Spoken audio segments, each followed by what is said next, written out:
Hello everyone. Today's video is about vitamin D sensitivity. Just before jumping into the video, if you wouldn't mind taking a quick second to please like or share, subscribe, and or post a quick comment on the video, I'd really appreciate it. So thanks in advance for taking a second to do that. And as per usual, nothing I'm saying should be construed as medical advice. This is for informational purposes only, and if you need medical advice, please talk to your healthcare provider to get that advice. So I posted a video a while ago. How long ago was it? Let's see, 7 months ago. It's called Vitamin D Receptor Resistance Q&A. So vitamin D receptor resistance is, I think, a really fascinating topic, not a topic that's talked about very much. So if you're interested in learning more about that, please check some of my past videos on that. If you search my YouTube channel, it's just easier to search that than trying to find it on Instagram or something like that, depending on where you're watching this video. So somebody posted a question a few days ago on this video. So it says here, my son had a seizure condition since 3.5 years old. He's 7.5 now. He has low vitamin D levels.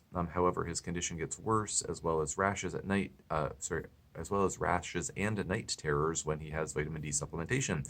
He can't even drink American milk because of the vitamin D. Today he had a massive seizure. Upon reflection, he had some time with a UV lamp yesterday, and and I'm wondering if even that, let's see here, and I'm wondering that even sun and UV lamp exposure can set it off, which in case we're trouble with the fight in his health. Okay, anyways, wondering if he needs vitamin D. Is this a receptor problem, and how can we tackle this? So I'm sorry to hear about your son's health issues. It's really tricky when a person is having a hard time tolerating vitamin D. I haven't had that many patients with vitamin D intolerance. I've probably seen about 10 of them over the years. So it's 14 years of experience, mostly treating patients with complex chronic illness. Thousands of patients in that time, so about 10 who have been unable to tolerate vitamin D. That's in contrast to a lot of other substances that folks might not be able to tolerate, like say methylated folate. I've seen dozens of patients who can't tolerate that, or dozens of patients who can't tolerate antimicrobial herbs or various other things, glutathione, various things. So pretty small percentage of folks who don't seem to be able to tolerate vitamin D in my experience, but it can be a real bear to get a handle on. Some of those patients over time have been able to just very, very gradually build up their ability to take vitamin D. So say they're supplementing with, wanting to supplement even just with 1,000 international units a day. Sometimes they've had to start with as low as say 50 international units, and they can tolerate that. And then, after maybe a week or two, then they're taking 100, then they're taking 150. And so for some folks, just a very, very gradual escalation is feasible, but for some, it's not. For some, it's been the form of vitamin D they're taking. I mean, in a case where even say, sun or UV lamp exposure induced vitamin D causes a flare-up, then it doesn't matter what the supplemental vitamin D is, it's just a sensitivity to vitamin D in some cases, it would seem. But for some patients, it's just been the form of vitamin D they've taken, or not the form, rather, but the kind of the carrier, like the non-medicinal ingredients that the vitamin D is coming with. So here in beautiful Canada, at least, like we can get some companies like have their vitamin D in say sunflower lecithin. Some is in soy lecithin. For some, it's in coconut oil. For some, there's a bunch of flavoring things and stevia for sweetness and different things like that, depending on what the formula is, whether it's a gel cap, whether it's a liquid. So for some patients who have say like, I really flared from vitamin D, a couple of them, it's been they were just reacting to like the non-medicinal ingredients that the vitamin D was with.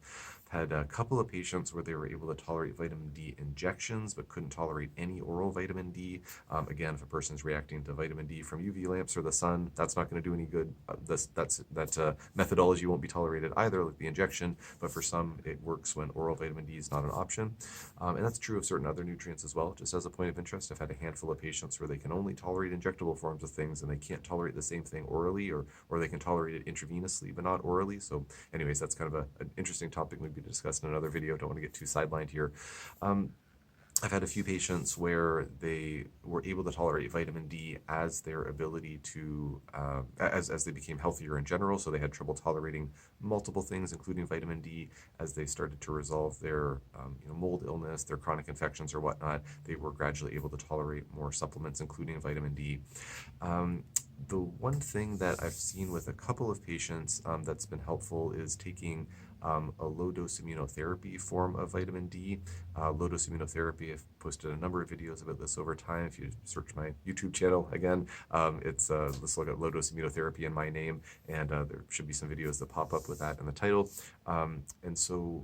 Essentially, low-dose immunotherapy is an allergy or sensitivity desensitization treatment. And so actually trying to desensitize a person to vitamin D, I've seen that be helpful in a couple of patients, although some folks even flare from the vitamin D desensitization process because there's minuscule amounts of vitamin D that are actually in there. So it's a tricky topic. I've had a few patients to date where we've tried all of those things, like nothing's worked. And there will hopefully be a solution for them at some point, but I haven't been clever enough to figure it out yet, and nobody else has been clever enough to figure it out yet. So sometimes it seems to be a real challenging issue. Circling back to the punchline of the question here, it's saying if this is a receptor problem, how can we tackle this? There's no way to figure out whether there's a vitamin D receptor issue if the vitamin D is already low in the first place. I mean, to my knowledge, there's no way to figure that out. I mean, one can certainly do genetic testing to see if there's mutations in vitamin D receptors to see, then that would give some insight into whether there might be a receptor problem. But to figure it out through sort of the best way, or really the only way I'm aware of to see if there's a functional vitamin D receptor deficiency, is to measure the vitamin D level in the blood at the same time that the parathyroid hormone level is being measured in the blood. But the vitamin D level needs to be normal, or high normal, or maybe even high, to be able to tell whether to compare that parathyroid hormone level to. If a person already has low vitamin D, measuring their parathyroid hormone at the same time isn't going to give any insight into the function of the parathyroid, or to the vitamin D receptor. I get into this in more detail in some other videos that I've done on vitamin D receptor resistance. So again, just sort of keyword search that if you want to learn more about that. The final thing that I'll mention here is that in my practice over the last few months, I've been working more and more with a testing method called quantitative EEG brain mapping, and subsequently using a therapy called neurofeedback to help resolve brainwave imbalance issues that we pick up on the QEEG brain mapping. I interviewed a chiropractor named, Dr. Jabin Moore from Kansas City, Missouri, several months ago. He talked about it on my podcast and really inspired me to look into this for my own patients, because during that interview, we spent a few minutes talking about how he treats lots and lots of really, really sensitive people that are sensitive to everything, and the neurofeedback was really helpful for them to help them tolerate things better. So that really just struck a chord with me. I decided to take the plunge into the world of brain mapping and neurofeedback, thanks to Dr. Moore. So many thanks to him for inspiring me. I've been seeing in some of my patients now, even though we've only been working with the neurofeedback for a few months now, I've had a growing number of patients who are becoming less sensitive to things, which is very, very exciting. And it seems like the sensitivity to things isn't necessarily related to, an innate allergy, or it's not related to mold toxicity or something like that. In some cases, it seems to be, in these cases that are responding to the neurofeedback, maybe it was triggered by those things, but the persistence of those sensitivities seems to be, in a sense, kind of hardwired into the person's nervous system over time, likely due to the physical and maybe mental, emotional, traumatic effects from some, chronic health issues.